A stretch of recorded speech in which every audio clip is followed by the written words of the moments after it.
Plan কি সেই plan এবার সেটাই বলবো। 7ই নভেম্বর বিকেলে বিপ্লবী যখন কলেজ থেকে বেরিয়ে অটো ধরে তার কিছুটা বাদে সে গিয়ে নামে টিটাবর অঞ্চলের বাজার এলাকায়। ওখানেই তার সঙ্গে দেখা করে জগৎ সিং আর ওকে বলে দোকানে গিয়ে অপেক্ষা করতে। ঠিক এই সময় বিপ্লবীর এক বান্ধবী জগৎ সিং ও বিপ্লবীকে একসঙ্গে দেখে ফেলে। মূলত এই বান্ধবীর বয়ানের উপর ভিত্তি করেই ইনভেস্টিগেশন শুরু করে পুলিশ।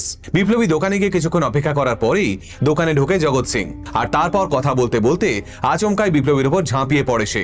জগৎ নিজের সঙ্গে করে একটা ওড়না এনেছিল, সেই ওড়নাটাই বিপ্লবীর গলায় পেঁচিয়ে ধরে সে আর তারপর বেশ কিছুক্ষণ ধস্তাধস্তি করে নিজেকে বাঁচানোর চেষ্টা করার পর অবশেষে আর লড়াই করতে না পেরে প্রাণ হারায় বিপ্লবী এবং তার গর্ভে থাকা সন্তান।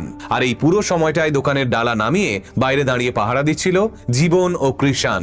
জগৎ সিং এর মূলত প্ল্যান ছিল বিপ্লবীকে খুন করে 7ই নভেম্বর সন্ধ্যায় ওই দোকানেই ফেলে রেখে যাওয়া আর তারপর সুযোগ বুঝে রাত্রিবেলা দোকানে ফিরে এসে দোকান থেকে বিপ্লবীর ডেড বডিটা অন্যত্র কোথাও ফেলে দিয়ে আসা।